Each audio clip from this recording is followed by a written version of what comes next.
Forge, Chapter 61.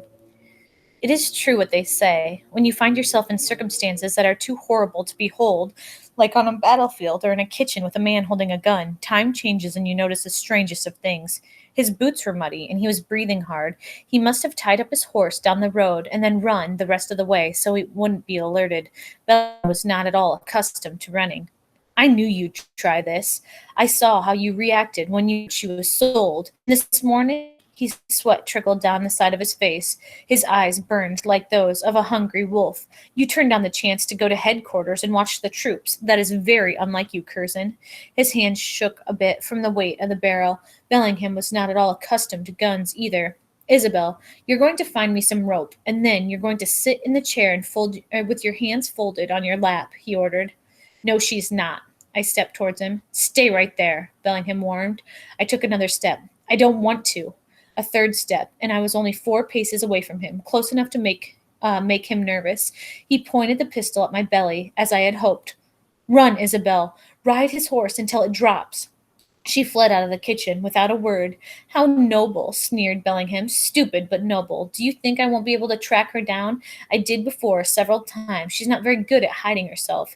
His hand shook even more.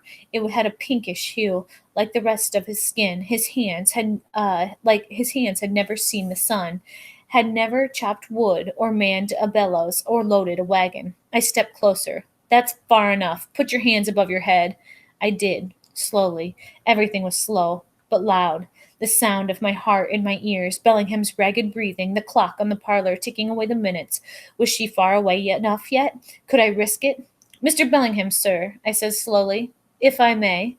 Are you coming to your senses, ready to beg for my forgiveness? He chuckled and smiled broadly, showing all of his teeth. I stared. There were no black specks on his lips or between his teeth. The tobacco-colored breeches were spotless too, except for a few drops of mud near the knee, likely from when he dismounted in a hurry. The sleeves of his coat were still clean as when I brushed them, and the cuffs of his shirt were bright. Actually, no. I wondered what you thought of the taste, but I realized you didn't have a chance, did you? What taste? He frowned. Have you lost your wits, boy? I took one more step and tapped on my front tooth. Your teeth are very clean. I said that's far enough, he roared, not making any sense of my words. I will shoot you, Curzon, I swear. The pinkness of his hands and the cleanliness of his breeches and cuffs and his teeth all bespoke one thing to me. He had not ripped open a gunpowder cartridge. He had not loaded the pistol. I could have been wrong, which is why I prayed Isabel was on the horse galloping away. I took one more step and reached for the gun. He pulled the trigger. The flint hit was an empty firing pan. Click. Time sped up to normal and then ran ahead of itself. I grabbed the gun. He pulled it backward, and we were both off balance, crashing against the door frame, and then spinning across the kitchen floor onto the table.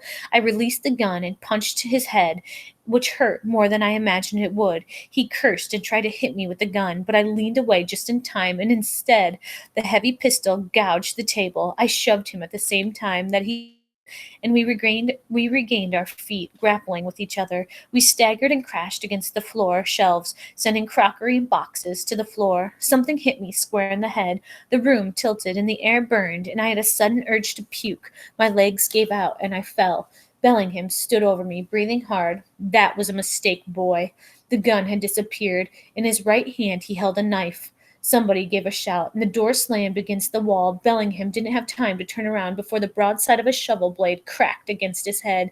His eyes rolled up and fell to the ground with a grunt. Isabel stood over him, holding the shovel like an axe. Did I? I crouched down by his still form. He's still breathing. Want me to hit him again? I tugged Bellingham's neckcloth. I have a better idea. I fished out the cord that Bellingham wore around his neck, used the knife on the floor to slice it, and stood up holding the key. Hurry, Isabel said. The key fit perfectly. I twisted it, and the lock opened. I took it out, then gently opened the collar and freed Isabel.